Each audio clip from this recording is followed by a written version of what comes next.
राजेश टोपे साहब को यही कहना चाहूँगा कि आपका सेक्युलरिज्म का डेफिनेशन और मेरे सेक्युलरिज्म का डेफिनेशन के अंदर बहुत फ़र्क है।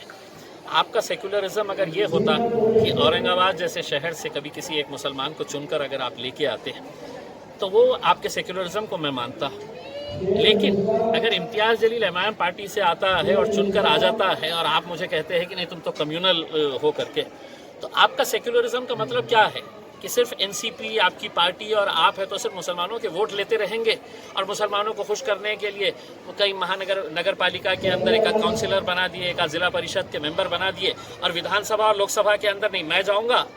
और जो भी नेता है, मैं राजेश टोपे के बारे में नहीं कह रहा हूँ, लेकिन मैं जाऊंगा, मेरा बाप है तो वहां पे जाके बैठेगा करके। तो साहब आप और आपका बाप जो है वो राज्य लोकसभा और विधानसभा के अंदर बंटवारा कर लेंगे उसके अंदर, और हम जो है आपको मतदान देते देते हम है तो हमारे गली के ही नेता बन के रहेंगे करके। मैंने मुसलमानों के अंदर एक यकीन पैदा किया हूँ और जो मैं किसी भी लेवल के ऊपर जाके ये चुनौती दे सकता हूँ उनको कि हमने ये बताया है कि हम भी अब तुम्हारे जो आका है राजेश टोपे साहब, शरद पवार साहब, अब उनके नीचे नहीं बैठूंगा मैं उनके बाजू बैठने की ताकत रखता हूँ मैं। तुम अगर ये समझ रहे होंगे कि नहीं राजेश टोपे अब कुर्सी के ऊपर बैठेंगे और इम्तियाज जलील शतरंजिया उठाएंगा करके, तो गए वो दिन। अब शतरंजिया आपको भी उठाना पड़ेगा, उस पर ऐसी नौबत में लेकर आऊंगा।